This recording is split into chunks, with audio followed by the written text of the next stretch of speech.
Los personajes, al ser su versión de cuando eran jóvenes, había que crearlos desde cero. En el Flash normalmente tenemos los personajes dibujados y aprovechamos de cada capítulo, vuelven a salir, son los mismos dibujos, dibujamos nuevas manos, nuevas bocas, nuevas expresiones, pero básicamente el personaje es igual. En esta ocasión teníamos que crearlo desde cero y hubo que hacer un estudio de cada uno de cómo lo íbamos a transformar en su versión ochentera. Lo entretenido del proyecto fue que nos puso el desafío de hacer una interpretación de los niños cuando eran los 80, o sea, como eran cuando niños, y ahí lo hicimos. Bueno, personalmente fue el trabajo que me tocó a mí directamente de plantear el diseño de personajes. Y bueno, se diseñaron todos los personajes de nuevo porque claro, eran pequeñicos y se puso Sebas ahí a dibujar como un capullo. Eso básicamente. Fufig. Yo mientras iba haciendo las pruebas de color y para darle los tonos pastelados que tiene el capítulo y eso, que sea lo más fiel posible a los años 80. Y tuvimos bastante currillo, pero fue súper divertido, pues era, más que nada fue curro ya no de diseño de personaje en sí, pues eso salió a la primera, sino de vestuario, peinado. Todos nos fijamos también en estereotipos que teníamos en nuestros recuerdos de los amigos, del grupo de amigos, que estaba siempre con gafas de culo botella, el gordo, el pequeño, los macarrillas, en fin. Fue fácil en ese sentido porque era básicamente recordar cómo fue nuestra infancia. Y a cada personaje pues le aplicamos una pequeña característica típica de aquellos años y que daban personalidad. Por ejemplo, a los niños mutantes, que son los cabroncetes, siempre estaba el típico capullo con el pelo cazo. Tengo dos primos más en Chile y o sea, a los tres nos cortaban el pelo parecido y lo único que se diferenciaba a mi prima eran las dos coletas que le ponía, pero estábamos los tres siempre vestidos iguales.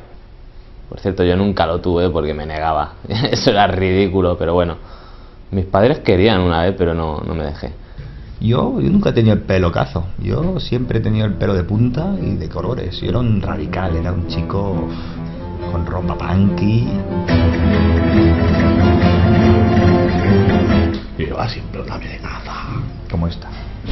Rubia, peinada lisa.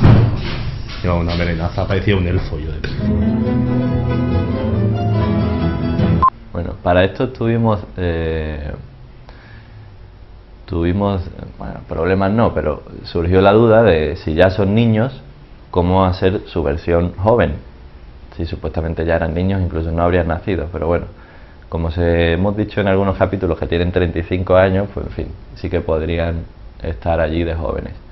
Pero claro, como aspecto ya son niños, van peinaditos, tienen pequitas, el uniforme del colegio, ya son niños de San Ildefonso.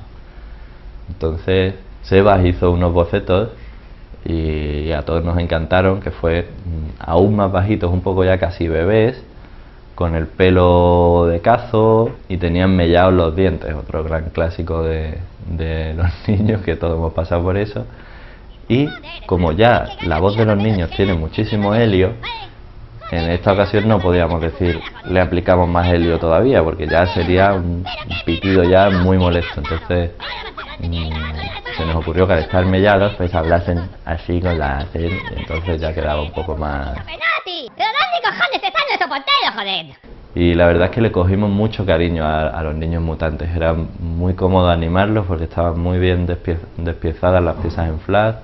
Podías hacerles girar la cabeza muy lentamente, simulando así un 3D falso. Y de aspecto también eran graciosísimos. Todos soñábamos con tenerlos ahí, de que hagan unos muñequitos de los niños mutantes de pequeños.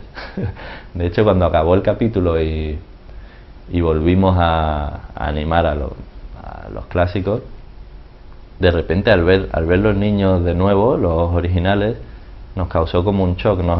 Después de 2 meses estando ahí animando a los niños chicos, al verlos en su versión adulta fue como, Dios mío, son súper altos y súper grandes, ¿sabes?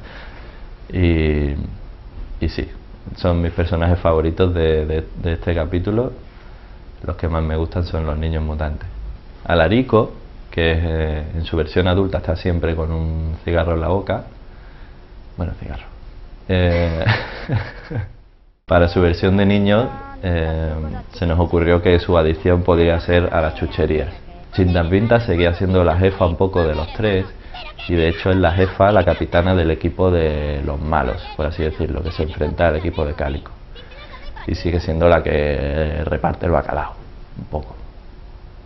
Y Witerico es el que pilla. En este capítulo pilla continuamente, se lleva todas las tortas, lo sabemos, el típico niño, bueno, todos hemos pasado por eso también, que tiene las rodillas llenas de postillas porque te has caído, el brazo escayolado, la nariz sangrando. Pues todas esas anécdotas las hemos concentrado en este capítulo en él. Todos los golpes y todas las cosas le pasan a él.